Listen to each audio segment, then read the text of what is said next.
Hi everybody, it's Alane Freund, licensed marriage and family therapist in Northern California and international consultant on high sensitivity.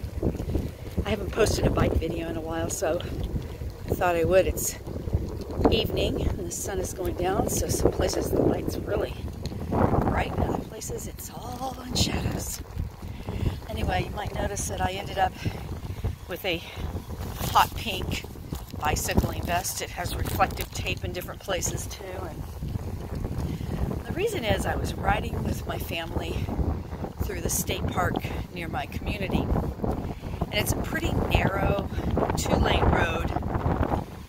The road has a lot of curves and a lot of shadows, and a car was going to pass me. I was separated from the family. They stopped to help somebody having some bike issues, and I'm so slow that they can easily catch me, so they sent me along.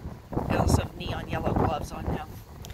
So I'm riding along this very narrow road, and a car was coming up behind me and was going to pass me, not the first time, but another car was coming toward me I thought they would both get to me about the same time, and I started to feel panic. You know, that anxiety that is completely out of control. I was so afraid. And I just kept riding along, and I was sitting in that fear. And about the time the cars passed me, I realized that I was on a bike. I wasn't on my horse. Now, a horse is a massive prey animal, and they are so afraid of being trapped. They're so claustrophobic. That's what keeps them alive. They move out of trapped situations quickly, and that's how they get to stay not captured, not eaten. Think about one in the wild. But even domesticated horses have some very healthy fear. And in that moment, when I felt like I was a horse, or my horse, I realized that's a uniquely highly sensitive person experience that I was having there. Because of course I could just stop my bike, step off the side. You know, I wasn't going to spin and run and get into a dangerous situation. It was fine. But I had a visceral response because of my sensitivity. You know, my deep processing and my strong emotional reactions, my highly reactive brain, all those things that we say to describe our trait.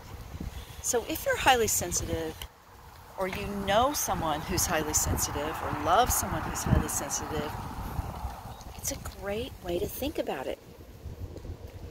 We live like a prey animal, like a horse. New things cause us to pause and reflect and feel worried until we figure out that they're safe. So I used to have this beautiful horse that I pretty much rescued from my sister and brother-in-law because he was such a mess, and his name was Mijo, and which means my sweet little one in Spanish, or that's how I interpret it. So Mijo was terrified of trains and high-pitched sounding engines. And when I brought him to California from Oklahoma, he had, he'd gotten known for running away from scary things. And they had tried many things, all different people who had tried many different things to control him. And nothing would. If he was afraid, he was going to run. And it didn't take me very long with my sensitive nature. There comes a car on a narrow road, but even though I'm highly sensitive, I'm a human, I'm not a horse. I'm in charge of myself. It didn't take me long using my sensitivity to identify that Mijo was both afraid of being trapped and afraid of pain. He was so afraid of pain, so when he was put in harsher things to control him, that made him worse.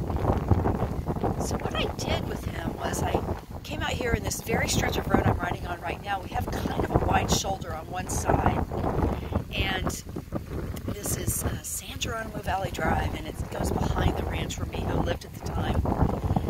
And we would ride up and down this road, and every time a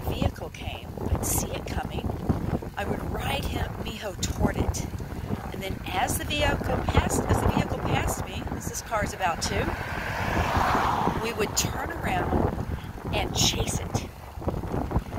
And we did that over and over again, especially with scary things like school buses and mail trucks and motorcycles, trash trucks, all those kinds of things.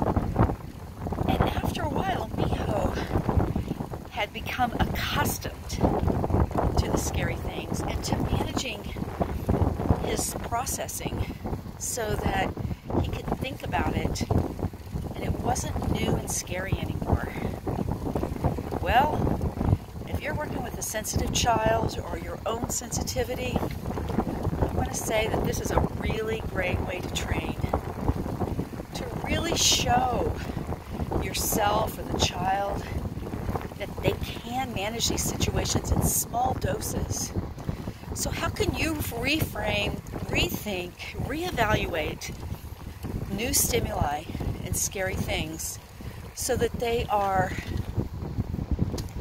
become manageable? And part of it is by breaking it into small pieces. So I am going to sign off. I'm out here exercising to get ready for my webinar, which is July 20th. May have already happened by the time you catch this video because it's the night before. We're going to be talking about temperament in children and also understanding our own temperament as children to help us all design a life that's compatible with all of our temperaments, not just high sensitivity. I think it's the number one most important thing that a parent or a teacher should understand about children. So if you'd like to join and find out more, well, please at least get on my mailing list at areyouhighlysensitive.com. And you'll get my newsletters and learn more about my membership webinars. Oh, this is definitely the time to say goodbye because here comes a hill. I'll see you soon.